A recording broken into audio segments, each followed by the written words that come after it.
Hey guys, thanks so much for stopping in. I sure appreciate it. And no, you're not having deja vu. This is the exact same outfit and makeup you saw in your last video from me. For me, it's a back-to-back video. For you, they're different days. I apologize. Life is getting hard. Life is getting busy. And I am just kind of running out of time. So when I have time to film, I'm probably going to do a lot of these back-to-back style videos. So I apologize you have to see this twice in a row. But regardless, thank you so much for being here. What you're seeing today is my March update for No Pan Left Behind. I am frustrated with how March went. We'll talk about it, and then I'll show you what April's going to look like. If you saw my April video, you know the palettes that are in rotation, but not all of them are being counted in my No Pan Left Behind. We'll get there. We'll talk about it, so let's just get moving.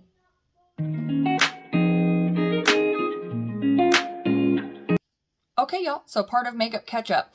I'm not going to hold up my binder because that's just weird and awkward and uncomfortable for us all.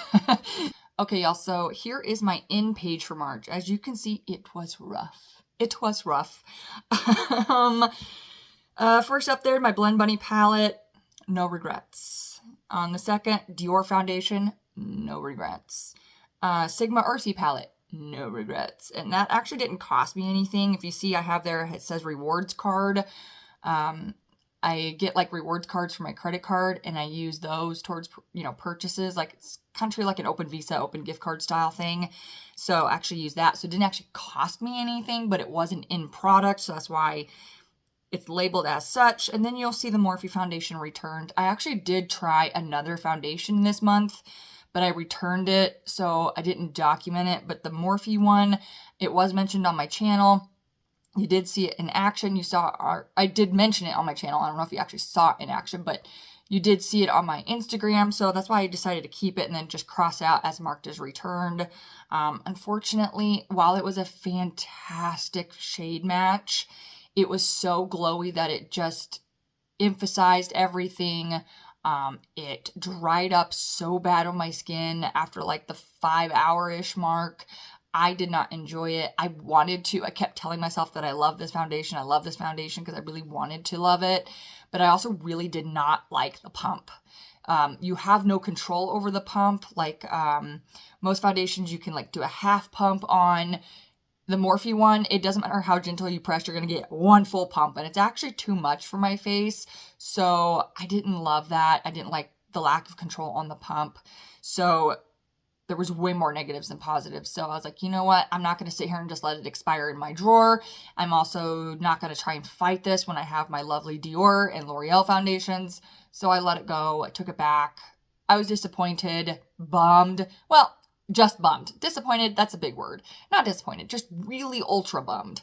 But that went back. I also have my Believe Beauty foundation and mascara. Those are hits. I'm wearing the mascara today. I'm a huge fan of this mascara.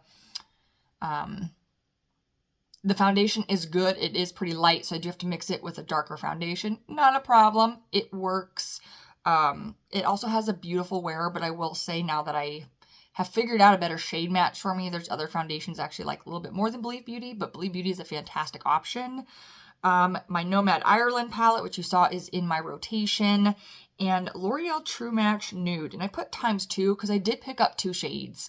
Now, in my Ireland palette that just disappeared, I talked about it in the video previous to this. Go check that out. Short version is I filmed 2 looks with my Ireland palette, and I also talked about foundations, and that just absolutely disappeared. No idea where it is. To get to the point of the foundation, when I was in Ulta, one of the techs there, she was techs, assistants, whatever you want to call them. For the sake of this, she's a tech. But she explained to me that even though my foundations looked like a good match, if I have dry skin and it's basically absorbing all of the moisture and fluid out of the foundation and leaving just the pigment behind, which is what I described feels like is happening, she says that the reason you're seeing it so prominent on like your upper lip, which I've talked about being a concern area for me, and my chin and my nose, she says the reason you're seeing it so prominently is because it's actually not a good shade for you. So that's another reason I went into the neutrals and dove into the neutral undertones heavy, because I've always been told I was warm. I've always worn warm undertones. And something else she told me too was go a shade darker than you think you need. She goes, on a initial application, it might be a little dark. She goes, but as your skin absorbs that moisture and starts leaving just the pigment behind, it's going to blend beautifully and naturally. And you know what, guys? She was freaking right. So the reason I have L'Oreal ×2, sorry for the noise, I apologize. I was not prepared to pull those out. So I actually picked up 2 shades, and I have N2 and N3, and you can see that there's a pretty significant shade difference between the 2 shades. There's no 2.5. It just goes 2 to 3. So the 2, I would say, is what I would call a perfect match. The 3 is what the tech pulled out for me at Ulta. And she's like, just trust me, humor me. And I was really struggling. I was like, that looks really dark. And so she's like, okay, then pick up the 2, but try the 3 on its own. And she was right. Y'all, she was right. The pigment thing, it's true. It's so true, because even though it was a shade dark, by that like 4-hour mark, you could really not see the pigment on my upper lip and chin. It was incredible. It was mind-blowing. But I will say it is just a tad too dark for me. So I actually mixed the 2 right now, and it's a perfect shade. And as that pigment gets left behind, it blends into my skin tone perfectly. And so I'm really enjoying the combination of these 2 mixed together. And because I can control the pump, Morphe, I do like half a pump of each, and it's just... So that's why I have 2 of those. As you can see, my out page, it's empty. I didn't have anything go out. I actually have several products, though, that are like, I'm squeezing, I'm swiping, I'm digging. And believe it or not, like, I'm on the verge of letting go of my e.l.f. putty bronzer. And it's sad because I've made quite a nice dip in this one as far as pan. And I'm starting to, like, scrape the edges. But I'm finding it with this style of packaging, once I reach this point, I'm having a hard time getting it out. I'm having a hard time with it building up. I don't know if it's losing its pigment, its durability, because it's definitely coming up on that year mark for this one. So I have a feeling that that's going to be on my declutter list soon. But obviously for the month of March, nothing really happened. I didn't empty anything. I didn't declutter anything. It is what it is. Okay, so let's get into the No Pan Left Behind. So I actually have 2 sheets here. I'm going to put up this original sheet. This is the original copy that I designed.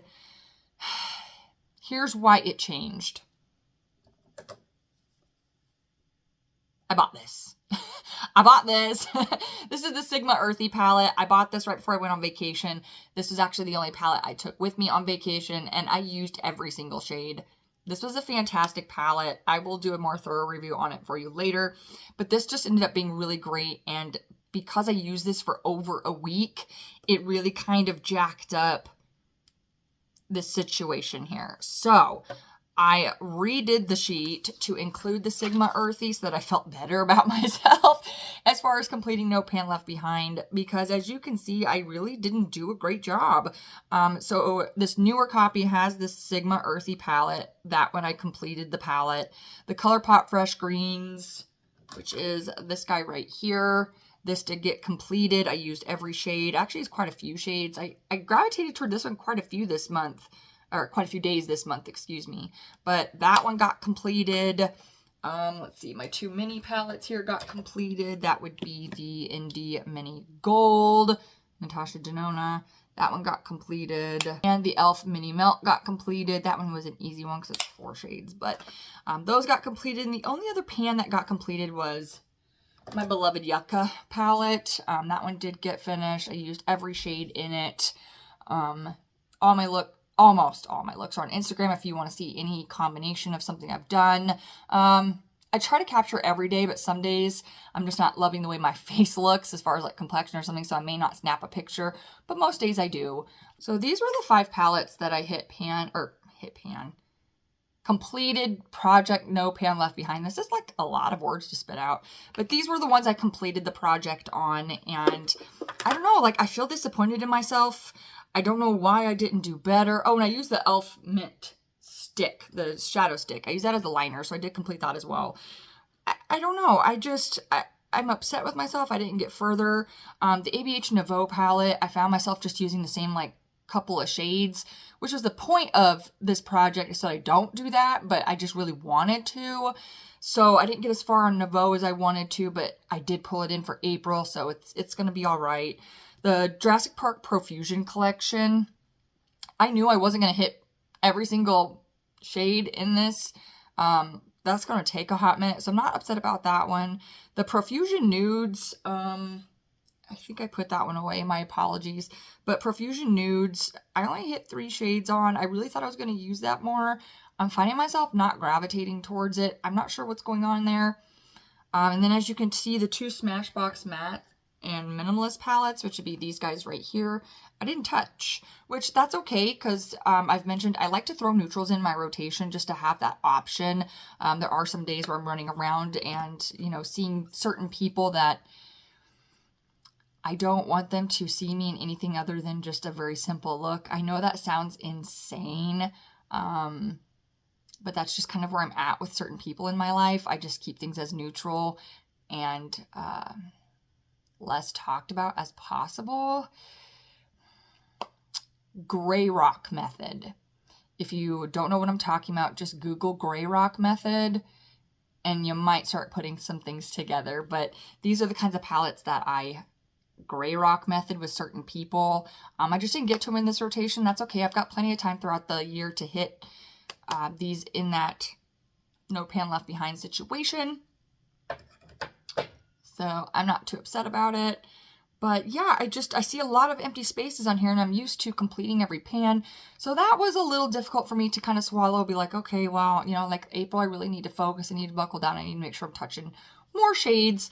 And just, you know, it's not crucial if I don't do it. This is more just to make sure I'm touching everything in my collection. So let's just jump into April.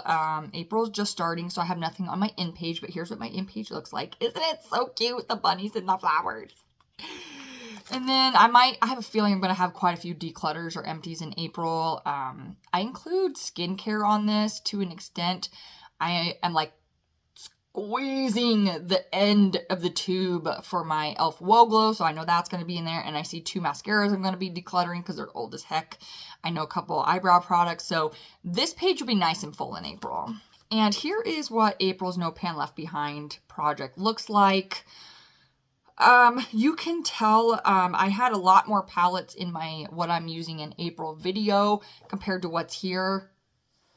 And I just absolutely kicked the camera as I'm shifting. I apologize for that. But you can see that Nouveau is back in there. And I think that's the only repeat palette, but I did add the Nomad Ireland, Blend Bunny Blends, the Celestial Nirvana, the big palette, the Walking on Eggshells from Wet n Wild, Pat McGrath Sunset Romance, which is my new one, ColourPop Off Melrose, and Tartelette Energy. But you'll notice that in my April rotation, I said I was using Natasha Denona I Need a Nude, Natasha Denona Retro. What was the other one? I think that was the only 2. Oh, and the Too Faced Natural Nudes. Those were not included on this because I have already completed No Pan Left Behind with them. I can pop up a quick little snip of my master copy. Here's page 1.